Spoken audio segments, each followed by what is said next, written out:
మనతోటి ఇప్పుడు ఈశ్వరమ్మ గారి కుమారుడైన కృష్ణ యాదవ్ గారు ఉన్నారు. అన్న నమస్తే. నమస్తే గారికి నమస్తే. నమస్తే, బాగున్నా బ్రదర్. ఏంటన్నా అసలు ఫ్లెక్సీలో ఫోటో లేదనే వివాదం ఇంతవరకు ఎందుకు వచ్చింది? అది బ్రదర్, అది ఫ్లెక్సీ అనేది మా జనవరిలో అయిందండి. జనవరిలో ఏమైంది, మా బాబు మా మదర్ ఏజ్ అయింది కాబట్టి మా బాబుని ఏదో కార్పొరేటర్గా కొద్దిగా వారసుడిగా ఉంచాలని చెప్పేసి మా మమ్మీ కొద్దిగా ఎంకరేజ్ చేసింది మా బాబుని. చేస్తే మా బాబు ఫ్లెక్సీలు వేసాడు. వేస్తే శివశరణ్ రెడ్డి ఫోటో కూడా నా యూత్ కాంగ్రెస్ ప్రెసిడెంట్ కాబట్టి ఆయనది ఉన్నది, అందరివి ఉన్నాయి. మది యాష్కి గారిది ఉన్నది, రామరెడ్డి గారిది ఉన్నది, అందరిది పెట్టాము. ఏది కార్పొరేషన్ మన ఏది రోడ్డు భవనాల శాఖ కార్పొరేషన్ రామరెడ్డి గారిది ఉన్నది, మా మదర్ది ఉన్నది, అందరిది పెట్టాము. ఆయనకంట ఆయనది కాదంట, వాళ్ళ నాన్నది పెట్టాలంట. సరే పెట్టలేదు, మా బాబుకు అనుభవం లేదు. మనం కలిసి ఉంటాం కదా, ఒక ఫ్యామిలీలాగా కలిసి ఉంటాం కదా, నువ్వు అడగొచ్చు కదా. ఏదో పిల్లవాడు తెలిసో తెలియక పెట్టిండో లేదు, బాబు మీరు నా ఫోటో పెట్టాలి కదా కృష్ణ అంటే పెడుతుంటే పెద్ద పని అది. దాన్ని ఫ్లెక్సీ నువ్వు అంటే నీది పెద్ద అహంకారం అది. నువ్వు ఫ్లెక్సీలు చింపేసినావు, ఒకటి కాదు 2-3 ఫ్లెక్సీలు చింపేసినావు. చింపేస్తే సరే మేము అందరూ ఇదేంటి మీ ఫ్లెక్సీలు ఎట్లా చింపారు అని అందరూ అడుగుతుంటే నిజమే చూస్తే ఫ్లెక్సీలు చింపారు. దాన్ని మేమేం చేసినాము, నువ్వు అని మేము అనలేదు కదా, నీ పేరు పెట్టి మేము చెప్పలేదు. మేము దీని మీద పోలీస్ స్టేషన్లో కంప్లైంట్ ఇచ్చాము. దీన్ని ఎవరో మా ఫ్లెక్సీలు కావాలని చెప్తున్నారు, వాళ్ళని వెరిఫికేషన్ చేసి వాళ్ళని చట్టరీత్యా చర్య తీసుకోమని చెప్పేసి మేము కంప్లైంట్ ఇచ్చాము. వాళ్ళు పోలీసు వాళ్ళు ఏం చేశారు, దాన్ని ఎంక్వైరీ చేసి ఆ సీసీ కెమెరాల ప్రకారంగా ఒకడు బైక్ మీద వచ్చాడు, అక్కడ పక్కకి లేవాడాడు, ఒకసారి ఫ్లెక్సీ కొంచెం చింపాడు, మళ్ళీ ఏదో వెహికల్ వస్తుంది ఆ రాత్రిపూట లైటు, ఆ వెహికల్ వస్తుంది మళ్ళీ సాటుపోయాడు, మళ్ళీ వచ్చాడు, మళ్ళీ దాన్ని మొత్తం చింపేసి బైక్ వేసుకొని వెళ్ళిపోయాడు. నల్ల బట్టలు వేసుకొని టీషర్ట్ కూడా వేసుకొని వచ్చాడు, నిండా రుమాలు కట్టుకొని వచ్చాడు, టవలో సంథింగ్ ఏదో కట్టుకొని వచ్చాడు. అది చక్కగా ఏడిపోయింది, వచ్చింది మీ ఇంటి దిక్కేనే, మళ్ళీ పోయింది మీ ఇంటికి దిక్కే పోయింది ఆ వెహికల్. అది ఎట్లా తెలిసింది మాకు, మేము చూడలే. దాన్ని పోలీసులు సీసీ కెమెరాలలో వాళ్ళు ఎత్తుకొని 3-4-5 రోజులలో వాళ్ళు అసలు ఆ పర్సనాలిటీ ఉన్న మనిషి ఎవరు అని చూస్తే వాడు దొరికించుకున్నాడు, పట్టుకున్నాడు, అతన్ని లోపలేసాడు. వాళ్ళు ఎవరి మనిషి తెలిసిందా మీకు? చెప్పాడు వాడు, జగప్రభా గారు వీళ్ళు చింపమంటే నేను చింపానని చెప్పి ఒప్పుకున్నాడు. అతని మీద కేసు అయ్యింది. కేసు అయితే పోలీసులను కూడా అవలమా అది ఇది వాళ్ళని తిట్టడం, ఏమి ఇట్లా చేస్తారా అట్లా చేస్తారా అని మమ్మల్ని తిట్టడం. వాడు కొడుకు అంటాడు, ఇప్పుడు వాడు చింపింది కానీ నేనే చింపుతా, ఏం చేస్తారో చేసుకోమంటాడు. అంటే ఇదేందండి, ఇంత దౌర్జన్యమా? అసలు ఏంది దౌర్జన్యం? అసలు ఈ సమస్య ఎక్కడ మొదలైంది అంటే అయిపోయింది, ఫోటో అది 6 months బ్యాక్ అయిపోయింది.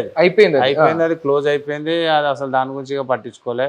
సరే పోలీస్ కేసు అయింది, కంప్లైంట్ అయింది, అది అయిపోయింది. మనం దాని మళ్ళీ అసలు మార్చిపోయింది. అసలు దీని గురించి ఇక సంబంధం లేదు, వదిలేసుకున్నాం. మేము ఆయనది మేము నమస్తే అంటే అట్లా కూడా కలుసుకుంటున్నాం, మాట్లాడుకుంటున్నాం, అయిపోతుంది. మొన్న మా మదర్కి సీఎం గారు గుర్తించారు, రేవంత్ రెడ్డి గారు ముఖ్యమంత్రి గారు గుర్తించి మా అమ్మ చేసిన సేవలకు ఆమె ఏజ్కు ఆయన ఏమనుకున్నాడేమో. పాలక మండలిలో మా అమ్మ ఆల్రెడీ ఇక్కడ లోకల్లో 8-10 గుళ్ళకు చైర్మన్, ఏది ఫౌండర్ చైర్మన్ మొత్తానికి. ఆమె చనిపోయేంత వరకు ఆమెనే చైర్మన్. మళ్ళీ మా ఎమ్మెల్యే సుధీర్ రెడ్డి గారు ఉన్నప్పుడు మా అమ్మకు కర్మగడ్డ కౌన్సిలర్ కూడా చేసింది మా అమ్మ. 2000 నుంచి 2005 వరకు కూడా మా అమ్మ ఇక్కడ లోకల్ కౌన్సిలర్ చేసింది. తర్వాత పార్టీలు అవి చేస్తూ వరకు యాక్టివ్ వర్కే చేస్తుంది. మొన్న మా సుధీర్ రెడ్డి గారు మా మదర్కి అది ఎండోమెంట్ మా కర్మంఘట్ హనుమాన్ టెంపుల్కు 1 year అది పీరియడ్. 1 సంవత్సరం తర్వాత మళ్ళీ ఇంకో సంవత్సరం 2 term ఇచ్చాడు. ఎక్స్చేంజ్ చేసి 2 term చేశారు. ఆ గుడి కూడా బాగా డెవలప్ చేశాడు. అది మా అమ్మ మేము అసలు డబ్బు అనేది మేము అసలు ఆశించమండి, మాకు అవసరం కూడా లేదు. మేము కష్టపడి సంపాదిస్తాం కానీ మేము ఇట్లా ఈ రాజకీయాలు చేసి మేము సంపాదించాలని మాతో కానిపోయినది. ఇప్పుడు ఒక విషయం చెప్పండి, యాదాద్రి బోర్డులో మెంబర్గా ప్రకటించారు కదా, మీరు అర్జీ పెట్టుకుంటే మిమ్మల్ని గుర్తించారా లేకపోతే డైరెక్ట్ వాళ్ళే? లే మా మదర్ని ఏం చేసినా ఒక 2 సార్లు మా మదర్ అడిగింది, నా వయసు రీత బట్టి ఏమన్నా నాకేమన్నా ఉంటే ఛాన్స్ ఉంటే చూడు బిడ్డ, కొమరెల్లి అక్కడ మల్లికార్జున కులదేవత ఉంటాడు, కొమరెల్లి కానీ ఇవ్వండి, లేకుంటే యాదగిరిగుట్ట బోర్డుకి ఏమన్నా ఉంటే యాదగిరిగుట్ట నన్ను ఇవ్వండి బిడ్డ నాకు చైర్మన్ కానీ మా అమ్మ చెప్పింది. ఒక మెమోరాండం కూడా ఇచ్చింది ఆయనకు. మరి ఆయన ఏమనుకున్నా ఆయన మనసులో పెట్టుకొని ఆయన దీనికి ఒక బోర్డు మెంబర్కి ఇచ్చాడండి మాకు. ఎవరికి అంటే ఆయన కూడా ధర్మంగానే చేశాడు. అంటే ఆ దేవుళ్ళకు ఒక సేవ చేసేటోళ్ళని ఎన్నుకున్నాడు, మంచి మంచి వాళ్ళని ఎన్నుకున్నాడు. అంటే ఈ ఎవరైతే బోర్డు మెంబర్లు ఎన్నుకున్నాడో అందరినీ కొద్దిగా నల్గొండ డిస్టిక్ కూడా అక్కడి నుంచి కూడా ఎలిగేషన్స్ వచ్చినాయి. కొద్దిగా మంత్రులు కూడా అందరి ఏమని మా ఏరియాలో మా వాళ్ళకి కూడా బయట వాళ్ళకి ఇచ్చాడని. కానీ రేవంత్ రెడ్డి గారు ముఖ్యమంత్రి గారు ఏం చేశారంటే ఒక మంచి ఫార్మా కంపెనీ వాళ్ళను దేవుడికి డబ్బులు పెట్టేటోళ్ళని ఎన్నుకున్నారని దేవుడి సొమ్ము తినేటోళ్ళు ఆ పాలక మండలి ఎవరు లేరు, దేవుడి సొమ్ము తినేటోళ్ళు లేరు. ఇంకా లాభం జరిగేటట్టే అలాంటి వాళ్ళనే గుడి డెవలప్ చేసే డబ్బులు తినేటోళ్ళని పెట్టుకున్నాడు. ఇప్పుడు నీకు ఇచ్చాడండి, నాకు ఇచ్చాడు అనుకో, నేనేం చేస్తాను, నేను పైరవ చేసి నాకు ఒక పూల షాప్ ఇవ్వండి, లేదా చెప్పుల దుకాణం ఇవ్వండి, లేదా మావాడికి ఆ కాంట్రాక్ట్ ఇవ్వండి, ఆ పైరవులు చేస్తారు. అలాంటి వాళ్ళు ఇంట్లో ఎవరు లేరు. అంటే ఆయన నాకు చెడ్డ పేరు రావద్దు, తెలంగాణకు నేను ముఖ్యమంత్రి అయినందుకు మా ఎండోమెంట్ మేడం ఉంది కదా ఎవరు, కొండ సురేఖ గారు, ఆమె దేవాదాయ శాఖ మంత్రి, మాకు మంచి పేరు తేవాలనేది ఆయన మంచి వాళ్ళని ఎన్నుకున్నాడు. అందులో ఒక మా మదర్ని కూడా సభ్యురాలుగా ఎన్నుకున్నాడు. ఇప్పుడు అంటే వినిపిస్తున్న మాట ఒకటి నిజమా కాదా చెప్పండి. ఎప్పుడైతే అందులో సభ్యురాలుగా పెట్టినప్పటి నుంచే ఈ వివాదం మొదలైంది, మీకు వాళ్ళకి కాస్త వైరం పెరిగింది అనేది నిజమేనా? అది ఆయన మనసులో ఉన్నట్టుంది, అది తట్టుకోలేకపోయాడు. ఈమెకు ఈ బోర్డు మెంబర్ ఇచ్చాడా, ఇలా అంటే వీళ్ళకు ఇంత ఇదా ఎవరికి ఆయన ఈర్ష అంటే మాకు తప్ప. నేను వాళ్ళైతే స్టేట్ యూత్ ప్రెసిడెంట్ ఉండొచ్చు, వాళ్ళు అన్ని పోస్టులు అనుభవించారు, ఎదుటోళ్ళు వాళ్ళ ముందు ఎవరు ఎదగొద్దు.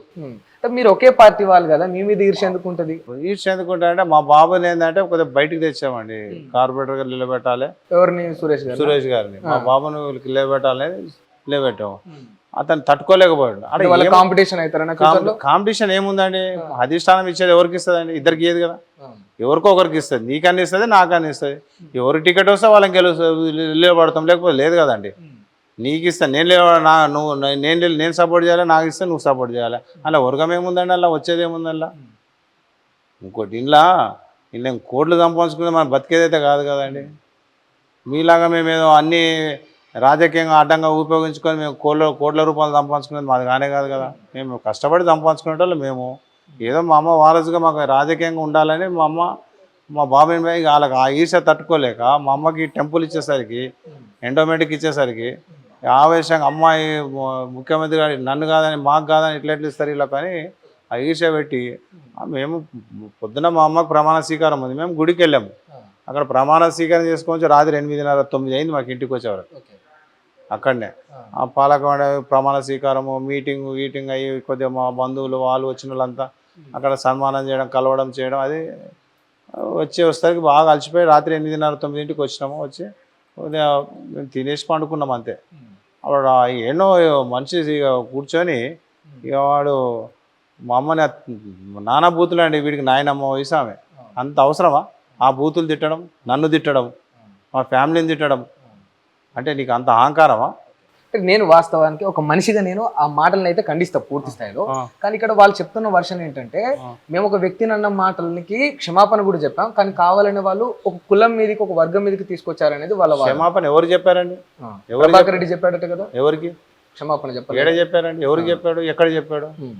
మీరు అడగొచ్చు కదా సార్, మమ్మల్ని మీరు అడిగేటప్పుడు అతను కూడా అడగాలి కదా, క్షమాపణ ఏడ చెప్పారు, ఎవరికి చెప్పారని. ఒక వీడియో రిలీజ్ చేసినా మేము సారీ వీడియో అంటే వీడియో రిలీజ్ తిట్టడం నీ పనే, వీడియో రిలీజ్ చేయడం నీ పనే, అంతే అయిపోయానా?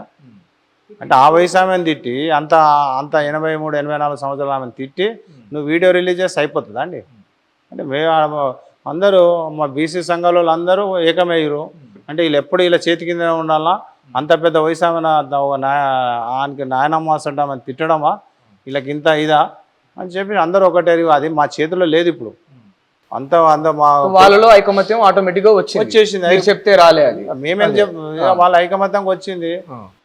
అది ఫుల్ వాడు చేసిన వైరలే కదండి, మొత్తం అయిపోయింది. వాళ్ళు స్టేట్ మొత్తం తెలిసిపోయింది. స్టేట్ మొత్తం ఈ స్టేట్ కాక వేరే స్టేట్ వాళ్ళు కూడా వచ్చిపోతున్నారు. ఇంత మీరు ఏడికే మీరు కాంప్రమైజ్ కావద్దు అంటే అందరూ మా చేతి నుంచి దాటిపోయింది. మేము ఏం చేయాలి చెప్పండి? మరి ఇప్పుడు ఇది ఎంత దూరం పోతుంది అంటే, మీరు నిజంగా అంటే ఇప్పుడు వాళ్ళు అనాల్సిన మాటలు అనేసిండ్రు, దాన్ని మీరు పడాల్సిన బాధ పడ్డారు. వాళ్ళ నుంచి మీరు ఇప్పుడు ఏం ఎక్స్పెక్ట్ చేస్తున్నారు? కానీ 100% రేవంత్ రెడ్డి గారు హైకమాండ్ అతన్ని సస్పెండ్ చేయాలి. ఈ అహంకారం అనేది తగ్గాలి. తగ్గితేనే అప్పుడు ఈ బీసీ వర్గాలన్నీ ఏమైనా కొంచెం సల్లారితే కానీ, లేకపోతే ఇది ఆగే పరిస్థితి లేదు. ఒకవేళ సస్పెండ్ చేయకపోతే మీరు కాంప్రమైజ్ కారా? మేమైతే అయ్యే ప్రసక్తి లేదండి. అది అంటే నీ వయసు ఏంది, ఆమె వయసు ఏంది, సరే నీకు నాకేదైనా ఉంది, మేమేమో తప్పు చేసి నువ్వు కూర్చో, ఇంట్లో కూర్చో, పక్కకు కూర్చో, ఇట్లా మన ఇట్లా కాదు, కరెక్ట్ కాదు, ఇట్లా అని చెప్పు నువ్వు. అంటే నీ అహంకారమా? నీ ఫ్లెక్సీలు చింపడానికి నీకు ఓడిచ్చి నాకు, నీకెంత స్వాతంత్రం ఉందో మాకంత స్వాతంత్రం ఉంది పెట్టనీకి. నా ఇంట్లో వచ్చి కూర్చున్నావండి, నువ్వు వస్తే కూర్చో బ్రదర్ అంటే కూకుంటావు, అంటే లేకపోతే తిట్టడం అది సమాజమేనా? అది కరెక్టేనా అది?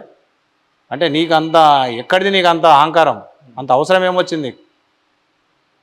అన్నీ ఆ బీసీ అన్ని అన్ని అన్ని అన్ని వర్గాలు అన్నీ ఒకటై ఈ వీళ్ళతో ఏం దాకా చేయాలి, మా ఓట్లతో వీళ్ళు గెలిచి మా మీదకే పెత్తానం చేస్తున్నారు, అందరూ హైలైట్ చేసుకున్నారు. వాళ్ళందరూ ధర్నాలు చేస్తున్నారు, అందరూ కేసులు బుక్ చేస్తున్నారు, దిష్టి బొమ్మలు కాలుస్తున్నారు. దానికి మేము ఏం చేయాలి చెప్పండి? అయితే ఒక్కటి వినిపిస్తామని, ఇది లాస్ట్ క్వశ్చన్, దీన్ని మాత్రం చెప్పండి ఆన్సర్. ప్రధానంగా వినిపిస్తుంది అంటే, మీరు కాస్త సున్నితంగానే ఈ విషయంలో ఉన్నప్పటికీ, అంటే వాళ్ళు మీరే తేల్చుకునే విషయం అయినప్పటికీ, మధు యాష్కి గౌడ్, ఇంకొందరు రామ్మోహన్ గౌడ్, వీళ్ళు మీ వెనుక ఉండి మిమ్మల్ని కాస్త రెచ్చగొట్టిరు అనేది ఒకటి. అది మధు యాష్కి గారు ఒక ఇన్ఛార్జ్ అండి, రామ్మోహన్ గారు మన ఎవరు మన రామరెడ్డి గారు ఒక వాళ్ళు. రామరెడ్డి గారు ఏంది, రోడ్డు భవనాల శాఖ కార్పొరేషన్ చైర్మన్. మా ఈ కాన్స్టిట్యున్సీ ఆయన కూడా, ఆయన గౌరవంగా ఆయన మేము ఫోటో పెట్టుకుంటాము, నిన్ను పెడతాము, ఆయన అందరినీ పెడతాము. అంటే ఎవరిని పడితే ఆడ అవులగాడు, వీడు బేకారు, మధు యాష్కి గారు అవులగాడ అంటే ఏందండి? నీ వయసు ఏంది, నువ్వు మాట్లాడమేంది అంటే నీకు అంటే అంటే నీకు బీసీలు అంటే అంత అంత చీప్గా కనబడుతుంది. చులకన భావం వాళ్ళలో ఉన్నది అంటే వాళ్ళకు ఫస్ట్ ఏంటంటే వాళ్ళ అహంకారం అది, వాళ్ళ అహంకారం అట్లా ఉంది వాళ్ళకి. అట్లా ఇది సస్పెండ్ చేయాలండి. రామరెడ్డి గారు ఇక్కడ రాజకీయం చేస్తాడంటే నువ్వు నీ జాగిరా అండి? వాడు వీడ రామరెడ్డి గారు ఏంది, నువ్వేంది, వాడు వీడ ఏందండి? అసలు నీ నోటి భాష ఏంది అది? మీరు ఒక్కటే ఆలోచించండి. మా అమ్మ 83, 84 ఆమెనే ఆ మాటలు అంటున్నాడు అంటే మేము ఏం దాకా ఏం చేయాలో చెప్పండి, మీరు చెప్పండి కొంచెం, మీరు చెప్పండి బ్రదర్. దానికి అసలు ఏంది నీ అహంకారం ఎవరి గురించి? అంటే నువ్వు ఒక యూత్ కాంగ్రెస్ ప్రెసిడెంట్ అయినప్పుడు నువ్వు ఎట్లుండాలి లౌకికంగా అందరితో కలిసి ఉండి, నువ్వు నీ ఫ్యూచర్ ఏంది, నువ్వు రేపు ఎమ్మెల్యే అవుతావు, ఎమ్మెల్సీ అవుతావు, నువ్వు మినిస్టర్ దాకా ఏజ్ నీది, నీకు దేవుడి దయతోని మంచిగా కష్టపడ్డావు, వచ్చింది నీకు, ఏదో నీకు ఛాన్స్ ఉంది, గెలిచినావు. ఎట్లా అన్న అంటే అన్ని మాటలు అన్నాక కూడా ఇంకా అంత పాజిటివ్ ఎట్లా మాట్లాడతావు? అది కాదండి, నీ లేదుగా, లౌకికం లేదు కాదు. మేమైతే సంతోషించినాము, మా పిల్లవాడే కదా, మా వాడే కదా, సరే ఇలా ఒక యూత్ కాంగ్రెస్ ప్రెసిడెంట్ అయ్యిందంటే మీరు సంతోషపడ్డాము. వీడు తండ్రి కంటే ఎక్కువ వీడు స్వామి చిల్లరగాడు, వీడు వేస్ట్ నా వీడు. ఇన్ని మాటలు అండి, ఆ వయసు అయిందండి ఆమెను మాట్లాడినది. నన్ను తిడతాడు, మా ఫ్యామిలీని తిడతాడు, ఇంక మేము ఏం దాకా ఆగాలండి చెప్పండి? మా బీసీ సంఘాలు కూడా అన్నీ అట్లనే లేచి ఇష్టం వచ్చినట్టు వాళ్ళు ధర్నాలు వాళ్ళు ఇన్ని దిష్టి బొమ్మలు కాలుస్తున్నారు. అది మా చేయి దాటిపోయింది. నువ్వు ఒకటే, హైకమాండ్ గారు ఏం లేదు, దయచేసి ముఖ్యమంత్రి గారు యాక్షన్ తీసుకోవాలి, అతన్ని సస్పెండ్ చేస్తే అహంకారం అనేది తగ్గుతుంది. Thank you brother.